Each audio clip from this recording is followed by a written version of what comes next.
This is a little video to try to show you how to create a document and do some simple formatting. So for your Bubbles, Bubbles, Bubbles lab, you have gone in to create a document.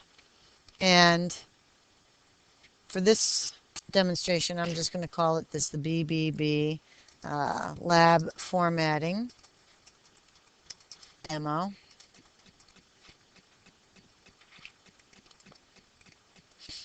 And when I come into here, you'll have your heading and everything like that that's already set up for you. So in the end, you're going to have 6 steps of the scientific method. So the first step is problem. The second step is research. The third step is hypothesis. The fourth step is experiment. Sixth step is data analysis. Fifth step is data analysis. And the last step is conclusion. Now we have to number these steps. There's a few ways to do it. If you highlight these, you can come over to here and you can select formatting tool.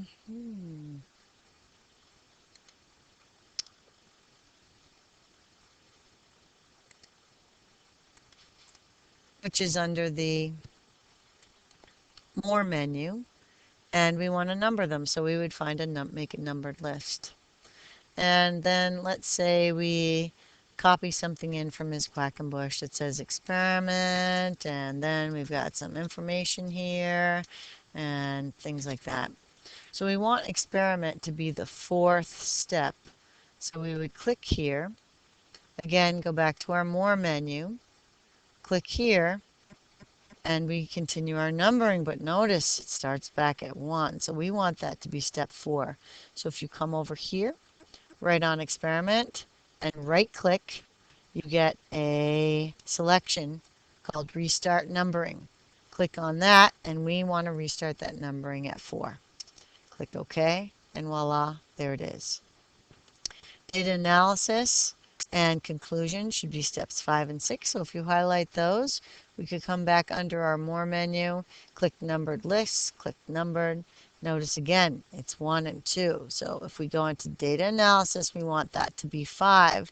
So we want to restart numbering at 5. And that should solve that problem. And then you can go in, let's say after experiment you decide you want, or after data analysis, you want to type something. So you go after data analysis, you click enter. Oh my gosh, that turned into a 6. So in order to get rid of that, you can either hit enter, and that disappears. Or another way to do it is, if you're there, just click backspace, and it does the same thing. Notice how the conclusion then again remains the 6. Okay, so that's some simple formatting for numbering. Now, we wanted all of these to be bolded, underlined. So in the regular menu, you don't even have to click more. You would highlight everything you want bolded and click bold. If you wanted it underlined, you could click underlined. Okay, notice now some of the other things that I didn't want underlined and bolded got bolded and underlined. So just highlight those, click bold to undo the bolding, and underline to undo the underlining. And this is an autosave file, so now you have your formatting all set for that. So that's some very simple formatting. Up here, some other formatting is up here, this little arrow here. You can actually shift things because I had my cursor right there. I want to shift that in, just like Word.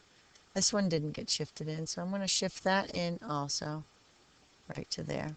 So now you can indent things easily like that. And those are some basic things. If you want to change your font, just highlight again. You can select a font. Ms. Quackenbush, you know, likes Common Sans.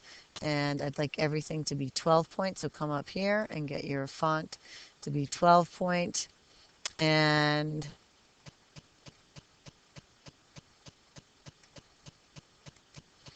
I'd like the spacing on your document to be 1.5 spaces. So if you come up here and you click more.